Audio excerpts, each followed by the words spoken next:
Bien, bonjour à toutes et à tous. Encore merci de votre présence. Ça devient l'habitude, hein, je vous rappelle, les lundis de la mairie. Alors, à chaque lundi, je vous donne une petite information. Et je voudrais vous raconter une toute petite histoire, rapidement, d'un jeune homme qui est venu nous voir tout à l'heure en début de manif, là, et qui qui travaille ici, je dirais pas où, parce que, histoire de ne pas le cramer, il travaille dans une institution importante, ici, sur cette place, à côté, en tout cas, et il est étudiant, plutôt, et il gagne 800 € par mois. Il est venu me voir parce qu'il me dit, moi, l'année dernière, j'ai économisé pendant 1 an et demi pour m'acheter ma 125 l'année dernière pour pouvoir venir travailler. Il habite à une demi-heure de la gare de Marne-la-Vallée, côté province. Donc une demi-heure, encore plus loin vers la province, en bécane. Et donc il me dit que quand il vient travailler avec sa 125, il met 1h30 environ. Quand il vient travailler avec les transports en commun, il met un peu plus de 3 heures. Donc voilà. Et dernièrement, il s'est fait verbaliser là parce qu'il ne pouvait pas se garer, interdiction de se garer avec son 2 roues motorisé. Et il s'est fait verbaliser. Donc il est parti mettre sa moto dans ce parking là, à votre droite. Je vous rappelle qu'il gagne 800 € par mois, ça lui a coûté 80 balles la journée. 80 € la journée pour garer sa 125, soit 10% de son salaire en une journée. Voilà la politique sociale de Madame Hidalgo, qui veut mettre une enceinte autour de Paris et qui refuse que les gens de banlieue viennent travailler, puissent venir travailler dans des conditions à peu près admissibles. Donc cette histoire-là, elle est un petit peu quand même, comment dire, on va pas dire dramatique, mais c'est quand même curieux de voir que des gens qui galèrent comme ça, qui ne peuvent pas faire autrement que de venir avec un 2 roues motorisé notamment, enfin lui en tout cas c'est son cas, eh bien soient empêchés de rentrer dans Paris pour pouvoir venir faire leurs études, en tout cas pour les jeunes comme ça, ou pour venir travailler, parce que c'est pareil pour d'autres personnes. Il y a des gens qui ne peuvent pas venir travailler avec des transports en commun, qui ne peuvent pas venir travailler avec des voitures. Donc pour certains, ils prennent des 2 roues motorisés parce que c'est beaucoup plus mobile, et surtout parce que souvent, ils habitent dans des banlieues assez lointaines ou mal desservies. Je vous rappelle que, encore une fois, je le répète à chaque fois, mais c'est important de le dire, en termes de transport en commun, Paris est un exemple mondial. C'est-à-dire que c'est la seule ville au monde où 100% des Parisiens ont un accès directement à proximité des transports en commun rapides. 100% des Parisiens. Dès que vous passez le périphérique, c'est pas très loin, dès que vous arrivez en banlieue, vous passez le périphérique, ça tombe à 50%. 50% des gens qui habitent au-delà du périphérique, eh bien, n'ont pas accès aux transports en commun rapidement. Voilà. Et quand on parle du territoire français, parce que ce qui se passe ici à Paris, puisque malheureusement nous vivons dans un pays où tout est centralisé à Paris, et tout se fait à Paris, et par des Parisiens, qui ont oublié qu'il y avait des gens qui habitaient en province, et qui valaient autant qu'eux, voire plus. Eh bien, ce qui se passe à Paris va se passer certainement aussi, si on n'intervient pas dans d'autres villes en France. Et en France, les gens qui n'ont pas accès aux transports en commun de façon immédiate, ou qui sont très loin des transports en commun, sont à plus de 70%, 71% exactement. 71% des Français n'ont pas accès aux transports en commun. Donc, quand ces gens-là, on va leur dire qu'il y a des zones à faible émission qui vont être mises en place, ils ne pourront même plus sortir de chez eux parce que leur véhicule sera jugé trop ancien, ou quand il va y avoir du stationnement payant dans les grandes villes à côté desquelles ils habitent, eh bien, ils ne pourront plus rentrer parce que ça va leur coûter une fortune, parce que tout le monde ne gagne pas 6 000 € en France. Et bien là, ça va commencer à vraiment poser un problème parce que ces gens-là ne sont pas encore tout à fait au courant de ce qui se passe. Alors nous, usagers de motorisés, spécifiquement les motards, on est toujours au fait de ce qui se passe quand on veut attaquer nos droits et on est prompt à sortir dans la rue pour les défendre. Et j'espère que les automobilistes feront de même bientôt. Voilà. Alors en parlant de ça, sur le site de la mairie de Paris, enfin un site qu'utilise la mairie de Paris, qui s'appelle make.org, il y a des gens qui peuvent soumettre des idées. Hein, c'est une concertation citoyenne, entre guillemets, Et curieusement, on voit qu'il y a des idées qui ne sont pas très citoyennes qui sont proposées. Notamment, on est tombé sur une proposition d'un Parisien qui dit « Il faut interdire tous les deux roues motorisés dans Paris ». Vous voyez, ces gens sont vraiment hors sol. Ils sont vraiment hors sol. Ils vivent en autarcie sur eux-mêmes. Ils ne se rendent pas compte qu'il y a des gens qui ont besoin de mobilité pour travailler. Voilà, donc voilà cette proposition. Alors, nous avons bien évidemment récupéré ce lien et vous pourrez aller sur ce lien sur notre site de la FFMC Paris. Vous tapez sur Google FFMC Paris ou FFMC 75, puisque ces liens-là, en fait, ces idées sont soumises à vote. Donc, évidemment, une association anti-deux-roues motorisées comme Ralscoot s'amuse à propager ce genre d'informations. C'est sur leur site. Alors évidemment, il y a des gens qui roulent à vélo qui vont voter. Donc on l'a mis sur le nôtre, de façon à influer sur le vote.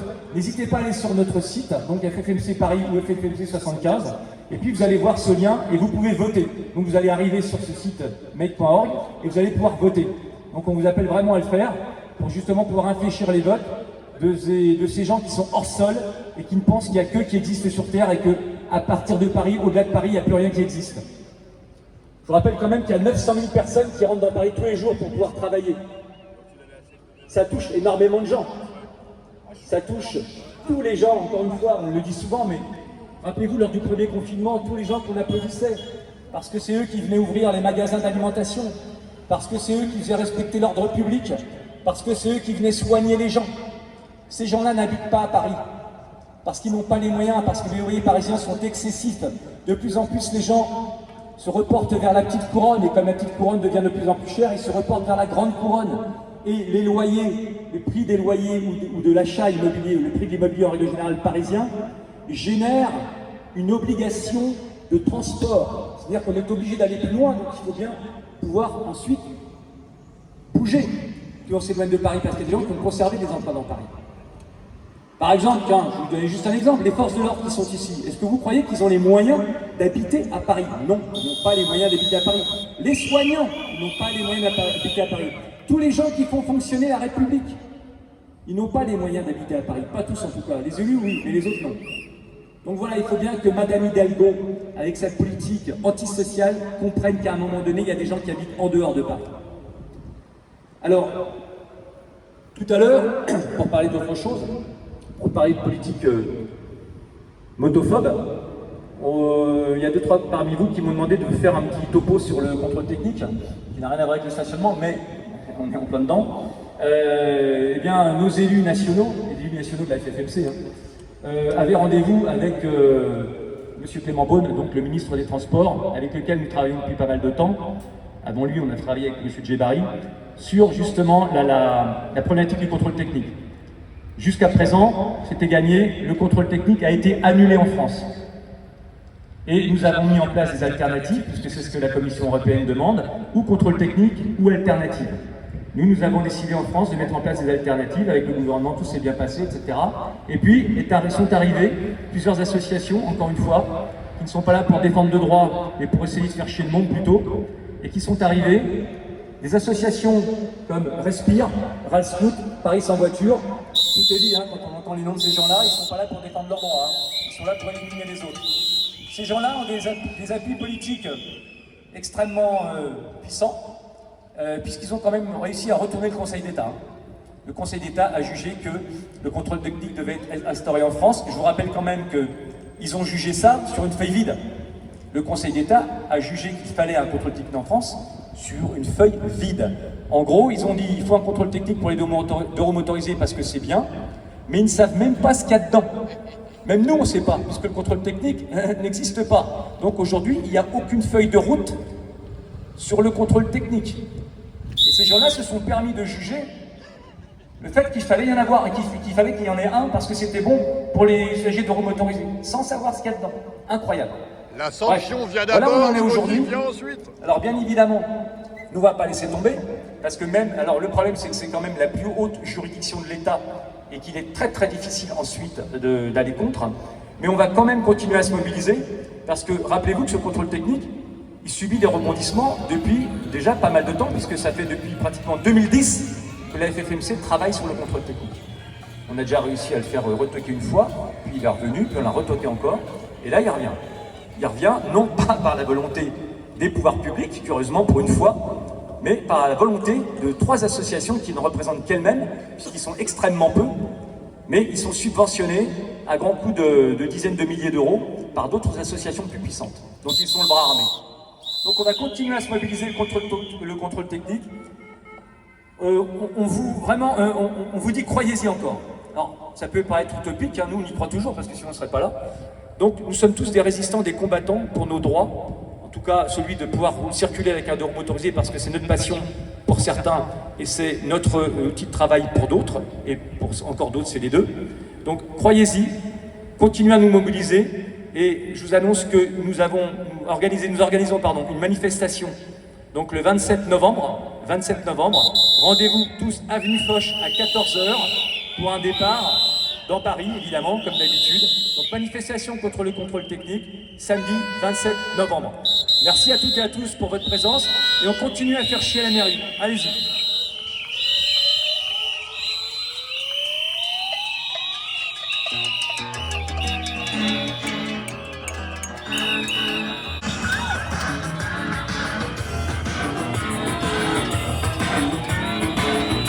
Petite précision, j'ai dit une connerie, petite précision. Mais elle coule pas. C'est pas samedi, c'est dimanche. Dimanche 27 novembre. Dimanche 27 novembre. J'ai dit samedi. Mais c'est pas samedi. C'est le 27, c'est le dimanche. Désolé.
Entends-tu le vouloir des conventionnels?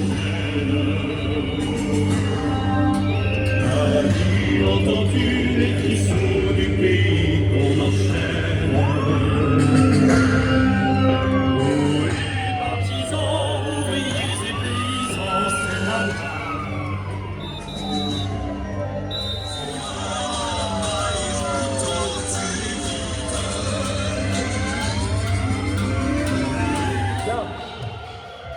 Alors, deux petites statistiques. En fait, comme d'habitude ce matin, on nous a annoncé 411 km de bouchons, 411 km de bouchons cumulés autour de Paris. Voilà, encore une fois, pour dire que si tous les usagers de deux roues motorisés reprenaient leur voiture, ça poserait un vrai problème. Donc le deux roues motorisé est une vraie solution de mobilité. Par ailleurs, bruit Paris. Vous savez que vous avez Air Paris qui calcule la qualité de l'air, et vous avez Bruit Paris qui calcule le bruit.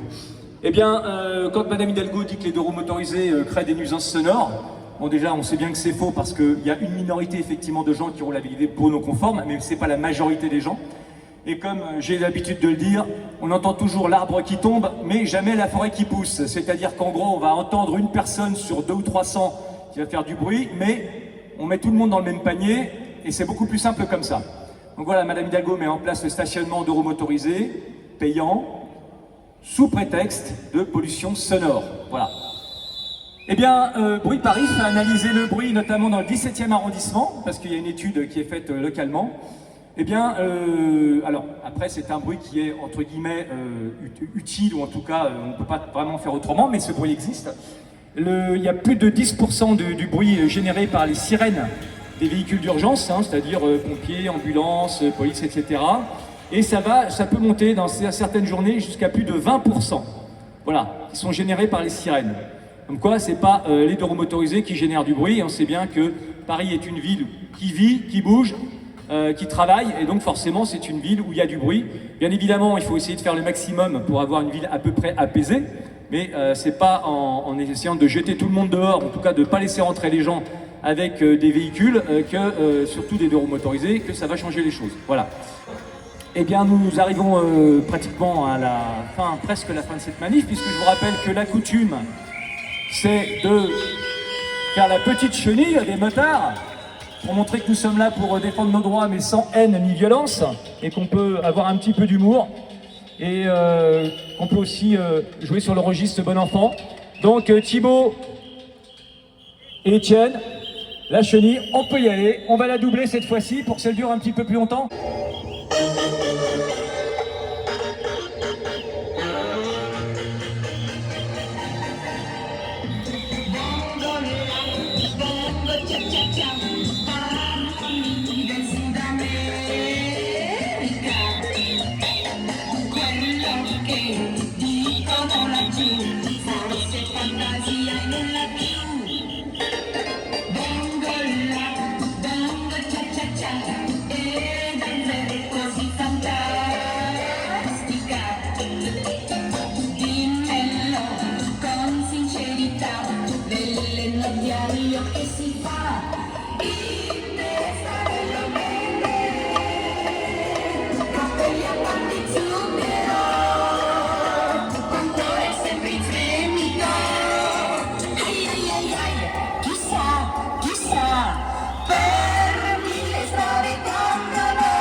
del Sudamérica.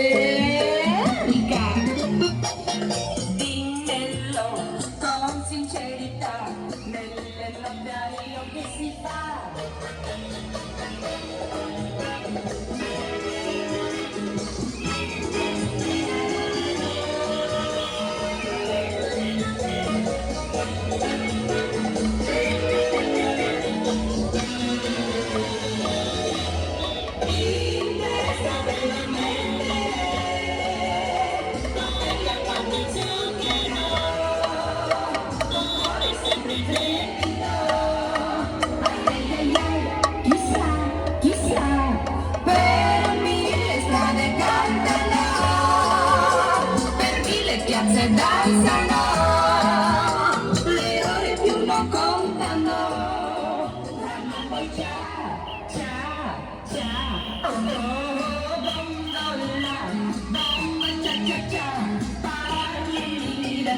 Bravo, bravo, bravo. Bravo, bravo à Étienne et Thibault, les leaders de cette chenille.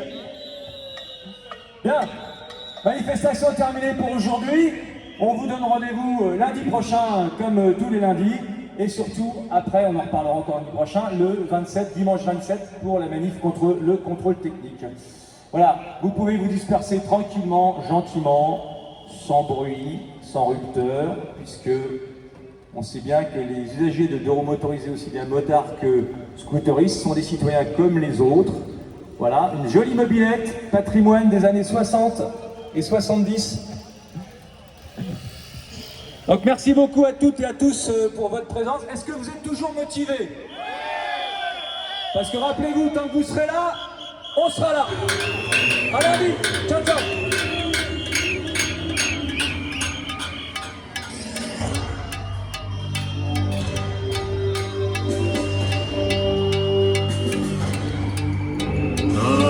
Entends-tu le vol noir des